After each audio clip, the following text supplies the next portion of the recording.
If the PN2 exceeds atmospheric pressure, nitrogen gas will fizz out of solution. Well, if remember PN2 is around 600, it's easy to visualize a scenario where if you were breathing down at 100 feet, the PN2 in your blood, if you're breathing oxygen at say 5 atmospheres pressure, just multiply 5 times 760. And as long as you're breathing it at that pressure, the external pressure will hold it in solution. But the moment you start going up to where there's less pressure, then there won't be anything holding it in your blood, and it'll fizz out, come fizzing out like crazy. And each one of those bubbles is a potential embolus that can lodge in your brain or wherever and be very destructive.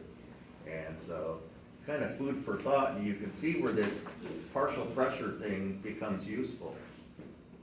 Okay? And they actually have little electrodes you can stick in a sample of blood that will tell you what the PO2 is. They read it directly off a dial. So, kind of handy. So, dissolved oxygen. PO2 is dissolved oxygen. I have beaucoup quiz questions that ask you things like, which of the following is capable of coming in contact with cells? And I say PO2, oxyhemoglobin, hemoglobin, all of these, none of these, something like that. Is hemoglobin capable of coming in contact with our cells? No. No. Is oxyhemoglobin? No, because both of those remain inside the red blood cell. It's only when the hemoglobin releases the oxygen and it becomes momentarily dissolved in water that it can then come in contact with cells and be absorbed by them.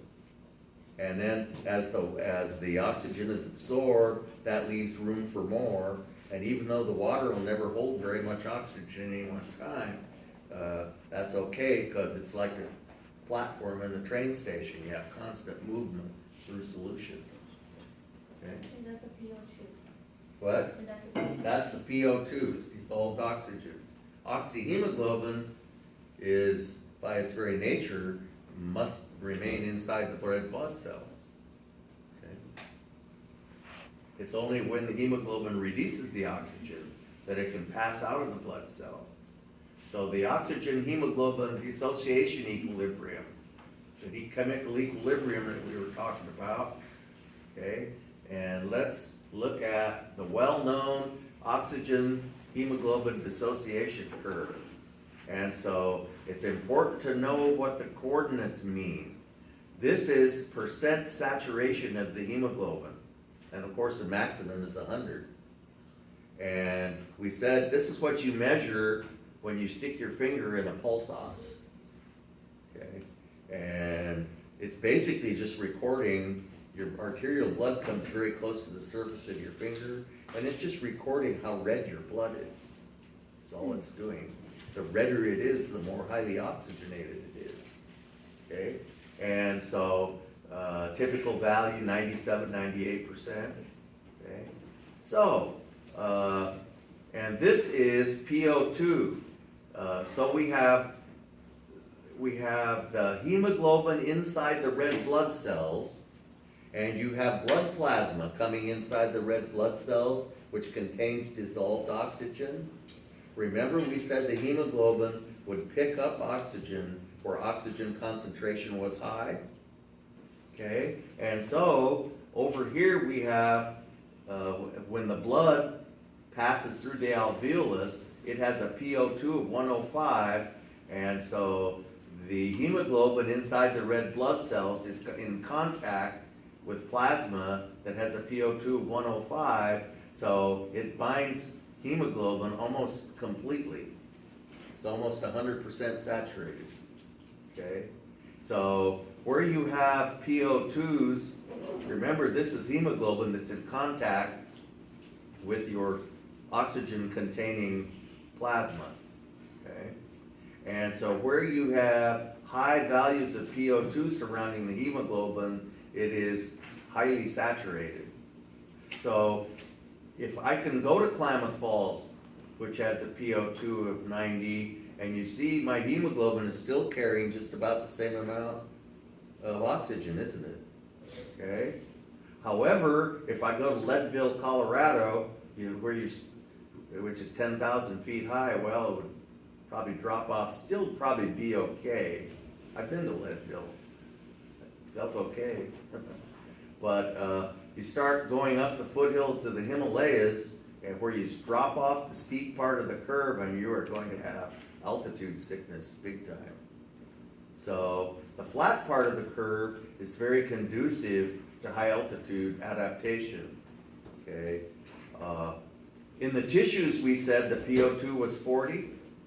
So notice that at a PO2 of 40, we have a saturation of about 75%. That means the hemoglobin in the tissues drops off about 25% of its oxygen. This is tissue at rest.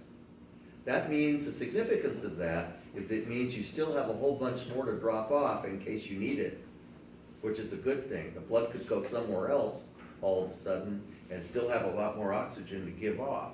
If it comes in contact with tissue that is much more active, it'll drop off a whole bunch more, won't it?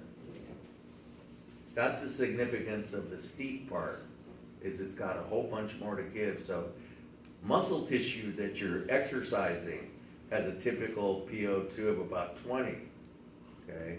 And so the blood can go to that tissue and drop off a whole bunch more. So the hemoglobin gives up oxygen where demand is greatest. It's a wonderful molecule, okay? And we'll see a bunch of other benefits. So know the significance of the flat part of the curve and the steep part of the curve. Okay? So the flat region we just talked about, okay? Significant to high altitude adaptation as long as you don't go too high. The steep region means that, here this is tissue at rest and we see it only dropped off a quarter of its oxygen. Whereas if the demand became much more, if the tissue became much more needy, its PO2 would be much lower, wouldn't it? Because more oxygen would be consumed. And so immediately the hemoglobin gives up a whole bunch more. I mean, that's a pretty cool molecule. It only gives up the amount that's needed. That's pretty splendid behavior. So this is how much it gives up, when it's a tissue at rest, but it has a whole bunch more it can give up, doesn't it? Okay.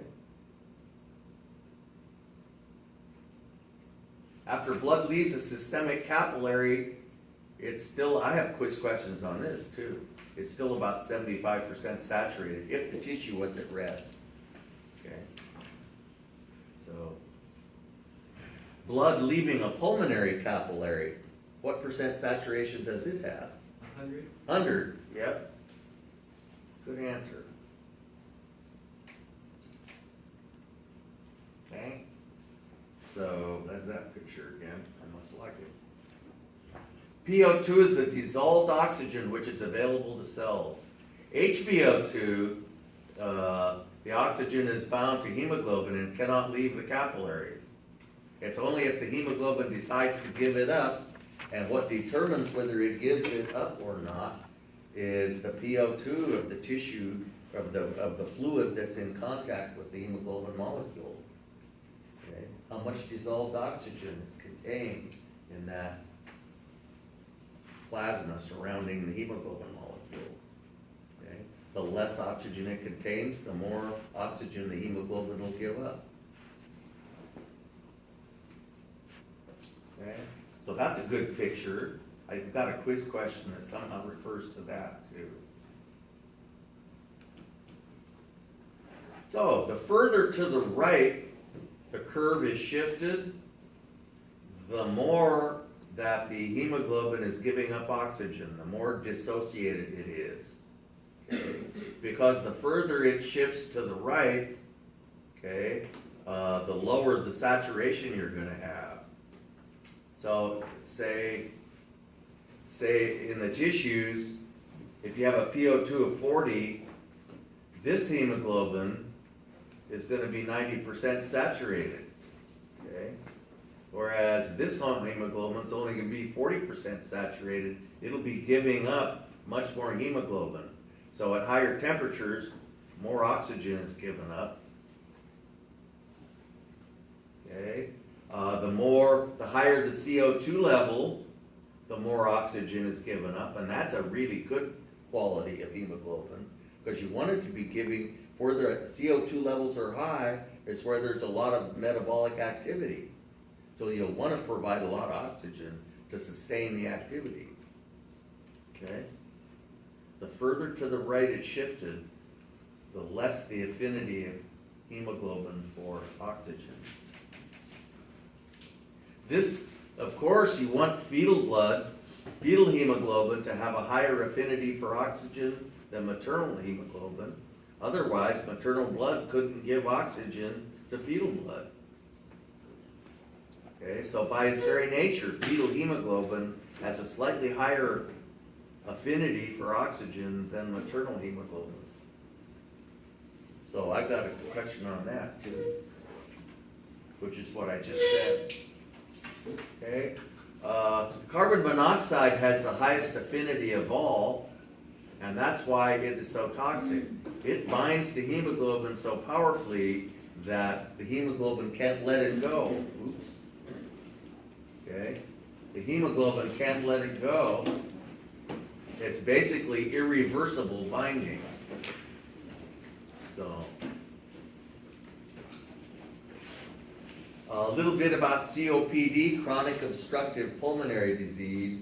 People who abuse themselves from a pulmonary point of view, or somehow have unhealthy pulmonary systems when they're younger, will probably develop chronic obstructive pulmonary problems when they get older, and they'll be wheeling around their little oxygen tank like you see people do. And there are basically two types of COPD, either chronic bronchitis, where it's caused by just a lot of people just kind of are hacking and coughing all their lives, even if they aren't abusive to themselves. Emphysema is caused by smoking, or if you live in an area of extreme air pollution, possibly. And it's where the lungs lose the elasticity in various parts of the lungs.